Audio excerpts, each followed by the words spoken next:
Welcome to sniping number 13. In this video we received a lot of questions about sniping, the various ranges, varmint hunting, deer hunting, survival, usage of the weapons, using these weapons as long-range standoff. One of the conversations I had in the comments sections of one of my last videos that I did 4 or 5 months ago, we had a discussion and some feedback from the Immortal. He has an excellent channel. He has a different perspective than the one we have. His experiences are different than ours. He has a tremendous amount of valuable insight on sniping and general weapon usage. You should review his channel. Now, one of his comments where we were looking at the 6mm Remington, that's one of my favorite rounds.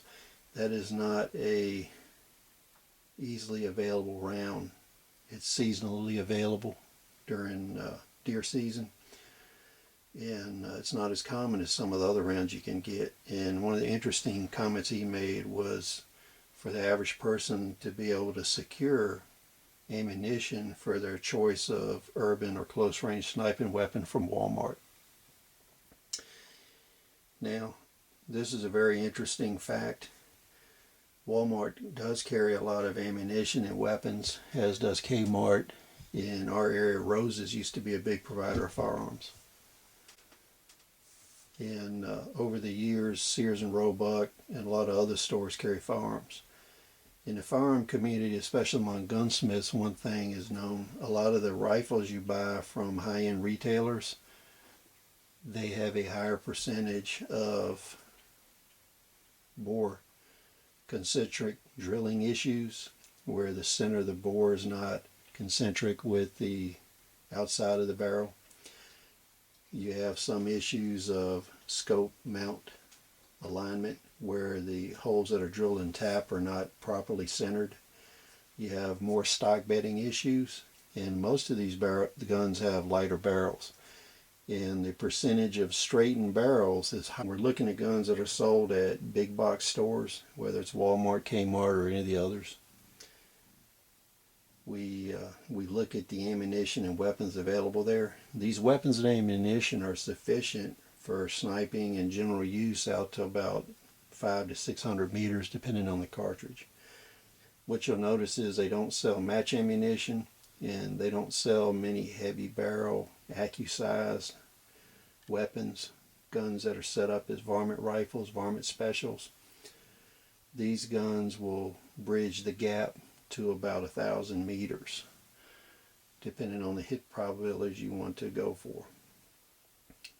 When you're talking about rifles where you're going to engage targets from 600 meters to 1,000 meters, we're going to call that long range. That calls for higher power scopes, better mounting, heavy barrels, glass bedding or free floating, a lot of custom work for consistency. Once you go to extreme range, which is in excess of 1,000 meters, the cost of the guns, the match ammunition or hand-loaded ammunition, this is all stuff that cannot be sourced at Walmart.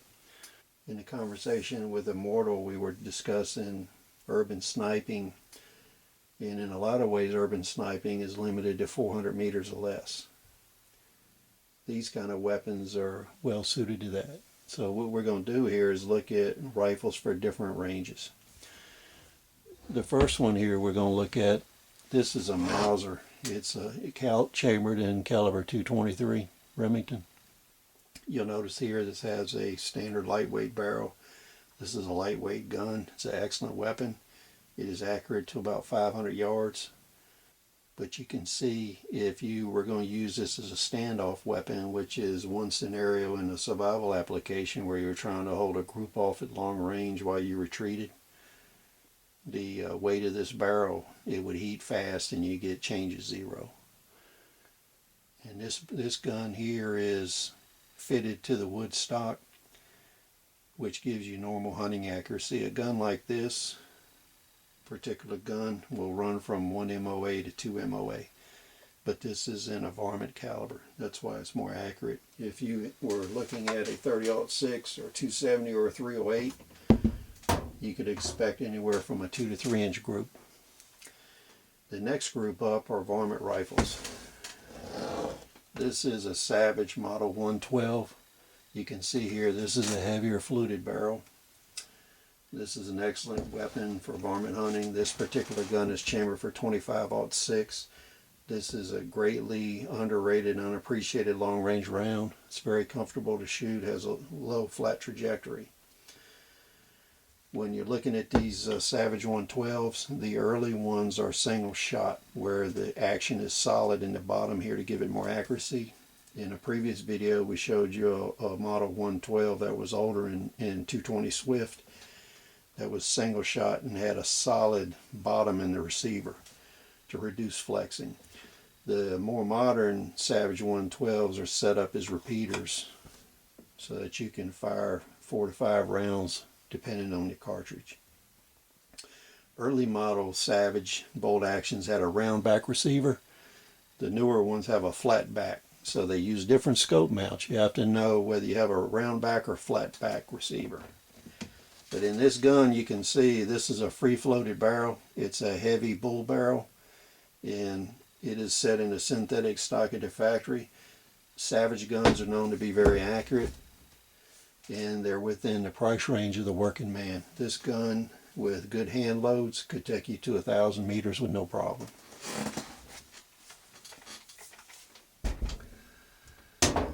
Another example of this group is this Remington Model 700 Varmit Special.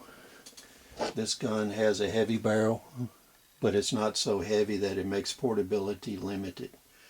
In the previous Savage 112 we looked at, it had a heavy barrel, but the barrel wasn't so thick and heavy that it made the gun weigh more than 8 pounds.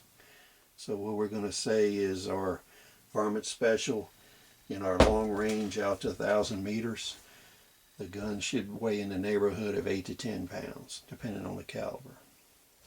This gun comes from the factory. It is also pressure bedded into here. It doesn't have glass bedding or pillar bedding.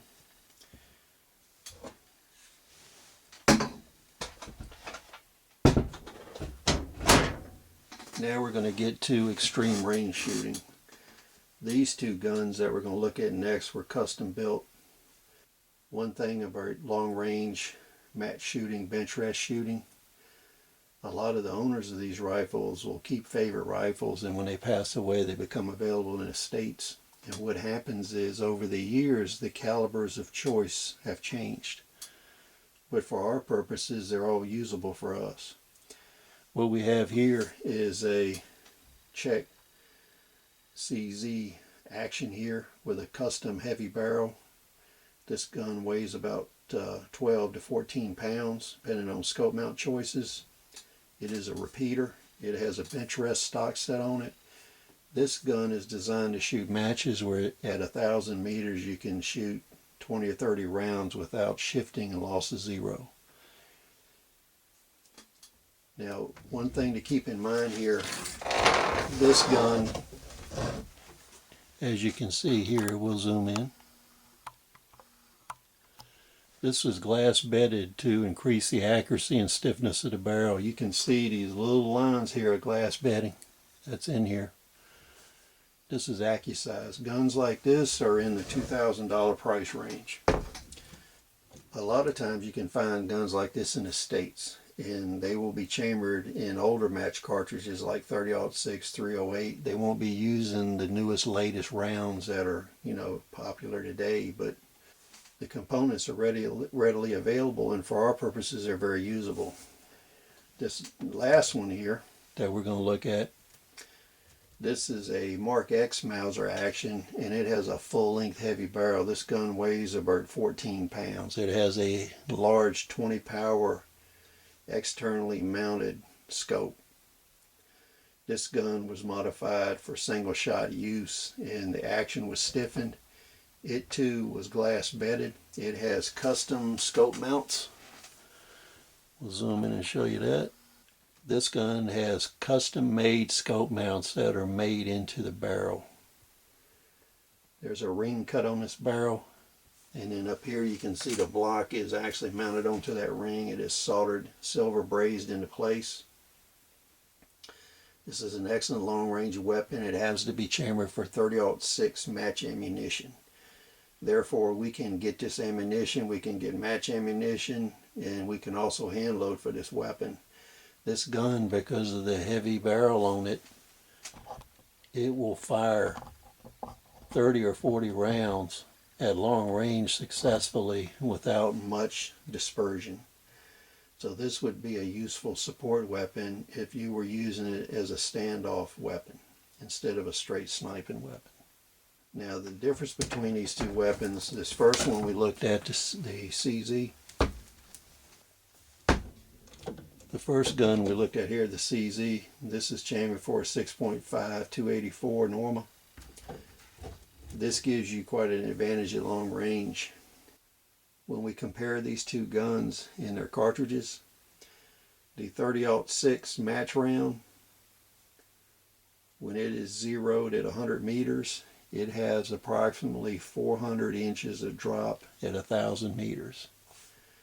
This 6.5 284, it has a similar trajectory to the 300 Win mag or 300 H&H mag. If zeroed at 100 meters, these three rounds will drop about 260 to 270 inches at 1,000 meters.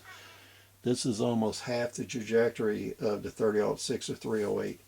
That's why these rounds are making huge gains in the long-range shooting fraternity at this point in time. This gun offers the same trajectory as a 300 mag, but at about 25% of the recoil. So that was an overview of different types of sniping. The only type we didn't cover here was short range sniping from 0 to 200 meters. Short range sniping usually entails the use of subsonic or supersonic suppressed weapons. And we'll cover that subject in the next video. Thanks for joining us. We'll see you on the next episode.